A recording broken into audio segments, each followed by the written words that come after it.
Okay, चलिए तो इस प्रोग्राम को एग्जीक्यूट करते हैं, देखते हैं क्या हो रहा है। तो अभी हमने डिस्कस क्या किया, एक पुश ऑपरेशन, पॉप ऑपरेशन और डिस्प्ले फंक्शन। इन्हीं तीनों फंक्शन को हमने इंप्लीमेंट किया है, सेम कोड है जो कि अभी हमने डिस्कस किया है। पहला देखिएगा, ये पुश फंक्शन है। पुश फंक्शन में हमने डेटा एलिमेंट लिया, दैट इज डेटा, डेटा। अभी डेटा अभी ऊपर से आर्गुमेंट आ रहा है, एक्चुअल आर्गुमेंट, ये फॉर्मल पैरामीटर है। अब इसके अंदर डेटा आ गया, सिंपल दो लाइन है इसमें, एक top is equal to max minus one है, तो क्या हो रहा है इधर, top is equal to max minus one पे स्टैक ओवरफ्लो हम लोगों ने लिखा था, और एल्स पार्ट में क्या लिखा था, top is equal to top plus one, केवल top is equal to top plus one, और स्टैक के टॉप पे वो डेटा को असाइन कर दिया था, दैट्स इट, सिंपल। ये पुश ऑपरेशन हो गया। Next come to the pop operation. Pop operation में क्या हुआ था, सिंपल, सबसे सबसे इजी क्या है, सबसे मेन लॉजिक क्या है, top is equal to top minus one, simple. तो top is equal to top minus one से पॉइंट, सिंपल वेरिएबल का पॉइंट नीचे करने लगा, और उसके ऊपर हमने एक लिख दिया था कि हाँ pop element is equal to stack का टॉप, और उसके पहले एक कंडीशन ये भी चेक कर लिया था क्या top is equal to minus one तो नहीं है, अगर माइनस वन है तो स्टैक ओवरफ्लो कंडीशन आ गई थी, राइट। अब आइए डिस्प्ले पे। डिस्प्ले पे हमने क्या लिखा था, हाँ डिस्प्ले के लिए सिंपल एक फॉर लूप चलाया था, for i is equal to top, i is greater than equal to zero और आई माइनस माइनस, और स्टैक के टॉप पे हम लोगों ने प्रिंट कर दिया था, और स्लैश एन कर दिया था क्योंकि लाइन बाय लाइन आउटपुट आएगा।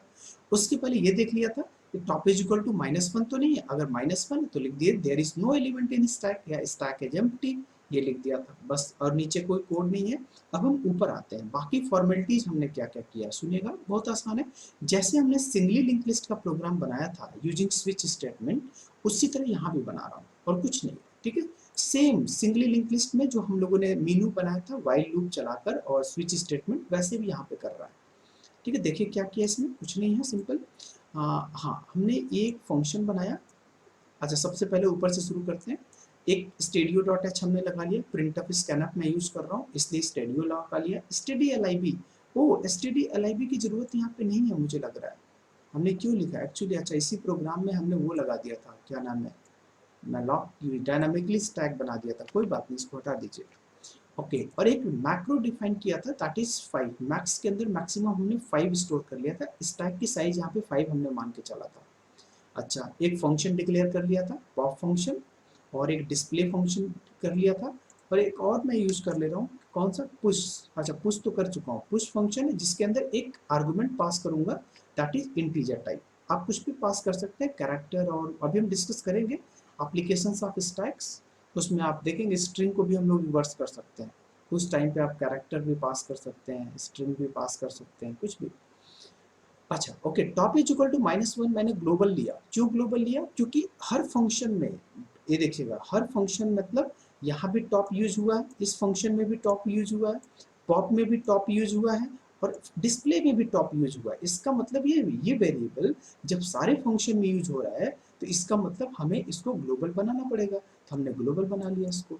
स्टैक मैक्स, ये भी एक डेटा, एक जैसे एरे का एरे डिक्लेयर करते थे उसी तरह हमने स्टैक को डिक्लेयर कर लिया, और वो भी ग्लोबली क्यों किया, क्यों किया, क्योंकि स्टैक मुझे यहाँ भी दिखेगा, इस फंक्शन में भी देखिए स्टैक दिख रहा है, इस फंक्शन में भी स्टैक, इस फंक्शन में भी स्टैक दिख रहा है, और इस फंक्शन में भी स्टैक दिख रहा है, इसका मतलब ये स्टैक हमें सारे फंक्शन में जरूरत पड़ रहा है, मोर देन 2 फंक्शंस में जरूरत पड़ रहा है, इसलिए हमने ग्लोबली डिक्लेयर कर दिया, राइट। ओके, अब हमने एक मेनू बना लिया, press 1 for push operation, press 2 for pop and 3 for display, 0 for exit. Choice मांगा यूजर से क्या चाहते हैं आप, तो उसने चॉइस देंगे 1 2 3 में, अगर 1 दिया तो 1 से मैच करेगा। अब देखिए पुश ऑपरेशन हुआ, डेटा इंसर्ट किया। एक्चुअली क्वेश्चन एक माइंड में आ सकता है, सर आपने डेटा को यहीं भी स्कैन कर सकता हूँ, यस मैं यहाँ भी डेटा को इंसर्ट स्कैन कर सकता हूँ, enter the data to be push. But actually होता क्या है ना, जब भी हम एक पुश फंक्शन बनाते हैं, एडीटी जब भी हम बात करते हैं स्टैक का, तो पुश के अंदर मुझे एक एलिमेंट पास करना होता है, क्योंकि इससे एक लगता है, एक फील होता है कि पुश के अंदर हम एक डेटा रखेंगे। पॉप के अंदर कोई आर्गुमेंट नहीं होता है, डिस्प्ले के अंदर कोई आर्गुमेंट नहीं होगा, लेकिन पुश के अंदर तो एटलीस्ट वन एलिमेंट तो पुश होगा ना, इसीलिए मैंने इंटेंशनली यहाँ पे enter element to be push लिखा हुआ है, क्योंकि यहाँ पर लिखने के बाद आप क्यों नहीं एक्चुअल आर्गुमेंट से पास कराइए, आप चाहते तो इसी फंक्शन डेफिनेशन के अंदर ही डिक्लेयर करके और स्कैन करा लिए होते, बट कोई बात नहीं, हमने यहीं पे फंक्शन को, हमने यहीं पे एलिमेंट पूछा, और पुश फंक्शन से हमने डेटा को पास कराया, तो डेटा पास हो गया, यहाँ से पुश फंक्शन कॉल हो गया, इसमें आ गया। अगर case two pop, case two select करेगा, चूज करेगा तो पॉप ऑपरेशन होगा, केस 3 पे डिस्प्ले होगा, केस 0 पे एग्जिट हो गया। अगर इन तीनों के अलावा, चारों के अलावा कोई और एंटर करता है चॉइस तो रॉन्ग चॉइस दे देगा। Use only the above option, same as single link list की तरह हमने यूज किया है, बाकी और कुछ नहीं लिखा इसमें। नहीं, चलिए इस प्रोग्राम को रन कराते हैं, देखते हैं क्या आउटपुट आ रहा है। कंपाइल किया, यस, इन ईयर नो। तो प्रेस 1 फॉर, ये हमने 1 प्रेस किया, सपोज करिए हमने 10 दे दिया, फिर पुश ऑपरेशन किया, ध्यान दीजिएगा, फिर 20 आ गया, पुश कर दिया। सेम जैसे हमने थ्योरी पार्ट में बताया था वैसे ही सेम डिस्कस कर रहा हूँ। चॉइस 1 किया, हमने इनपुट दिया 30, 30 आ गया, फिर 1 दिया, अब हमने इनपुट दिया 40, 40 आ गया। नाउ लिसन, अब हमने 1 दिया, ध्यान दीजिएगा स्टैक की साइज मैंने 5 लिया था और मैंने 50 दे दिया। अब क्या होगा इस टाइम पे, अभी तक तो पुश हो गया ना, 10, 20, 30, 40, 50 पुश हो चुका है, राइट। अगर मैं अब पुश करने की कोशिश करूं, अब मैंने 1 प्रेस किया, तो डेफिनेटली स्टैक ओवरफ्लो की कंडीशन आनी चाहिए, यस या नो। अभी आप थ्योरी पार्ट में यही देखा था आप लोगों ने कि जैसे हमने 10, 20, 30, 40, 50 कर दिया था, 50 के बाद जैसे पुश करूंगा तो स्टैक ओवरफ्लो कंडीशन आएगी। तो वही देखता हूँ, चॉइस 1 दिया तो क्या होना चाहिए, स्टैक ओवरफ्लो। ओ, अभी तक तो कुछ है ही नहीं। यस यस यस, ये पहले ही मैंने, ओके ओके, ये तो मिस्टेक हमारा साइड से था क्योंकि हमने पहले ही मांग लिया स्टैक एलिमेंट। कोई बात नहीं, जैसे मैं अब अभी एलिमेंट, जैसे अभी तो ये एक्चुअल आर्गुमेंट मांग रहा है ना, तो कोई बात नहीं, हमने 60 दे दिया, अब यहाँ पे स्टैक ओवरफ्लो दे दिया। वैसे इसको मुझे पुश फंक्शन के अंदर देना चाहिए था, बट कोई बात नहीं। देखिए हाँ, इसीलिए मैं बोल रहा था यहाँ तक तो स्टैक फुल है, यहाँ तक 50 तक स्टैक फुल है, बट जैसे एक और एलिमेंट देके पुश कराया तो स्टैक ओवरफ्लो हो गया। Got my point, that's very easy, बहुत छोटा टॉपिक है ये, बट समझने की जरूरत है। फुल और ओवरफ्लो की कंडीशन, तो जैसे मैंने अगला एलिमेंट दिया तो ओवरफ्लो की कंडीशन आ गई, ठीक। अच्छा, अब आइए पॉप करता हूँ, अच्छा डिस्प्ले कराता हूँ।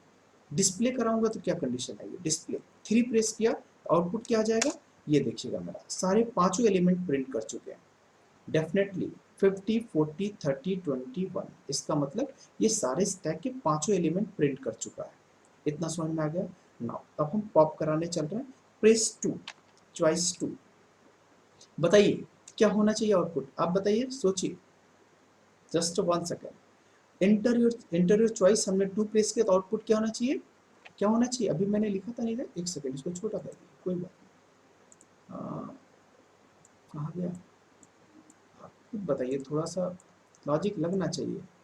हाँ बताइए क्या होना चाहिए, अगर मैंने पॉप किया तो चॉइस 2 दिया तो popped element is equal to stack का टॉप, स्टैक के टॉप पे कौन सी वैल्यू है, 50, तो आंसर आना चाहिए पॉप यहाँ, लेकिन यहाँ पे कोड में देखो ना मैंने क्या लिखा है, हाँ यही लिखा है, popped element is equal to 50, answer आना चाहिए popped element is equal to 50, देखिएगा, popped element is equal to 50, अब फिर मैं 2 प्रेस किया, अब क्या आना चाहिए, popped element is equal to 40, आ गया 40, ये देखिएगा 40 आ गया, राइट। अगर मैंने फिर 2 प्रेस किया, अब popped element is equal to 30, फिर 2 प्रेस किया, popped element is equal to 20, फिर 2 प्रेस किया, popped element is equal to 10, आ गया। नाउ अब मुझे बताइएगा, अब फिर मैंने पॉप किया, अब क्या होना चाहिए, 10 ऑलरेडी हो चुका है, अब मैं पॉप करूंगा तो अंडर फ्लो वाली कंडीशन आनी चाहिए, क्योंकि 10 तो ऑलरेडी है, खत्म हो चुका है। अब मैंने प्रेस किया तो देखिए क्या लिखा, under flow, stack is under flow, right. तो ये मेरा, ये कहा था, स्टैक इज अंडर फ्लो -1 पे पहुंच चुका है, सिंपल, टॉप माइनस माइनस हो रहा है, राइट। अच्छा, अब हो गया ये, अब मैं एक्चुअली अब मैं एक और पुश करना चाहता हूँ, 1 पुश किया, हमने 100 दे दिया, फिर 1 किया 200 दे दिया, फिर 1 किया 300 दे दिया, और मैं डिस्प्ले कराऊँ तो कितना आना चाहिए, 300, 200, 100। मैं अगर 3 डिस्प्ले कराऊँ तो आंसर पहले कौन दिया था, last in first out, last में 300 दिया था, तो पहले 300 प्रिंट करेगा, फिर 200, यानी सबसे जो पहले मैंने प्लेट रखा था वो प्लेट सबसे नीचे आ गई, फिर उसके बाद ऊपर वाली प्लेट, फिर उसके ऊपर वाली प्लेट, प्लेट यानी चेयर जो भी हम लोग एग्जाम्पल लिया था, तो ऐसे चला, आउटपुट क्या आना चाहिए, 300, 200, 100, तो देखिएगा इसमें, यस, तो क्या आ गया, 300, 200, 100, दैट्स वेरी इजी प्रोग्राम, बहुत आसान प्रोग्राम है, बस अगर समझ गए तो बहुत आसान है। तो अब मैंने 0 एग्जिट किया, 0 के लिए एग्जिट प्रेस कर रहा हूँ, ये मैंने एग्जिट होकर बाहर आ गया, दैट सिंपल प्रोग्राम, एरे का, एरे इम्प्लीमेंटेशन, क्या array, array implementation for the stack data structure, right? Okay, now, so this is simple program. Okay, hope this program is clear to you, right? Still, if any doubt, please write in comment section. Okay, any other thing in this one?